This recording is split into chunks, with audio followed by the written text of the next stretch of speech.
Back on Get Up, and one of the stories of the day, Lambeau Field, Lions and Packers, huge showdown in the NFC North, and the debut in a Green Bay uniform of Micah Parsons. And Dan, he made his presence felt.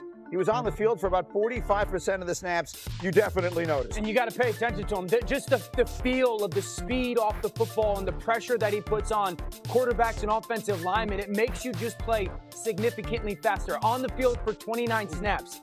In those 29 snaps, Green Bay had 3 sacks and Detroit averaged 2.4 yards per play. On the other side, it's Jordan Love. And Dan, you picked him as your MVP. He sure looked good yesterday. I love the way that Green Bay got to their play-action game. This is a 3-level concept. You have the post that the safety jumps the intermediate crosser, throw the post.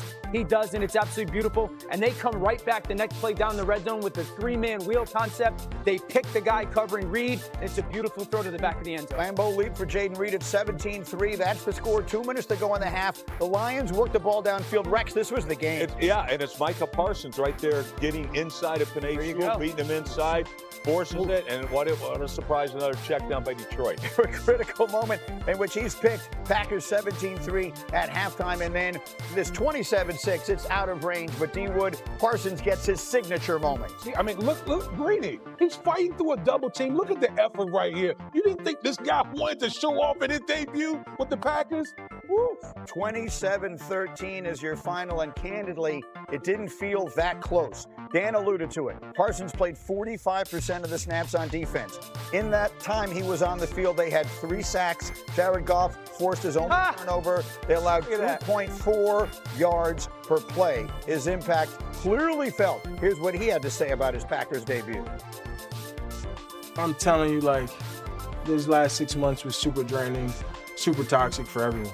I mean, it's something that, I don't think no player should have to go through. I think players' fate should be decided earlier. I think the fact that I was traded a week before the season was really outrageous and rough. The trade is done. We got to win. We're 1-0.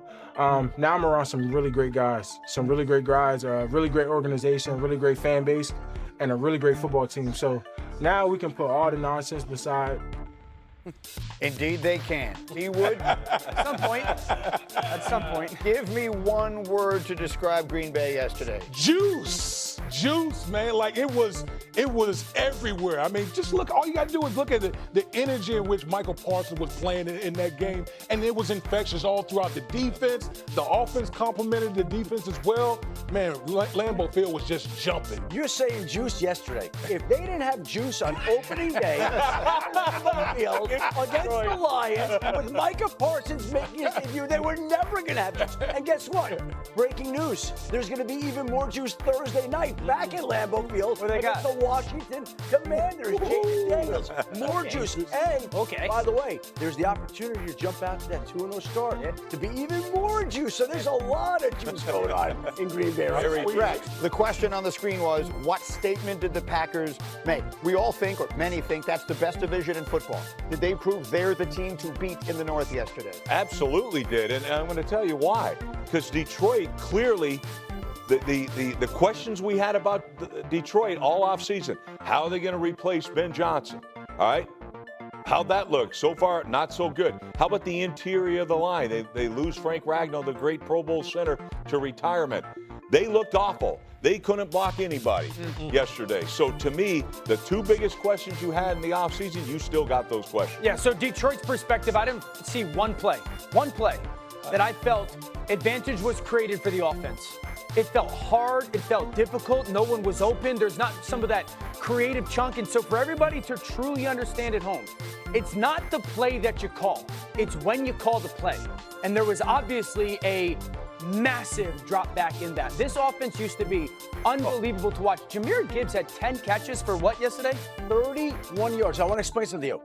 That is the fewest number of yards for a 10-catch game in the history of the National Football League. So the only real difference, I agree, the interior part of the offensive line definitely got beat up, was the play calling. So Detroit, that's a massive concern with me. I'd say this about Green Bay. When I cut on that tape last night, watching that defense felt like I was watching the Eagles defense of last year. The Eagles' defense of last year, the standout stuff was they ran to the football like hyenas.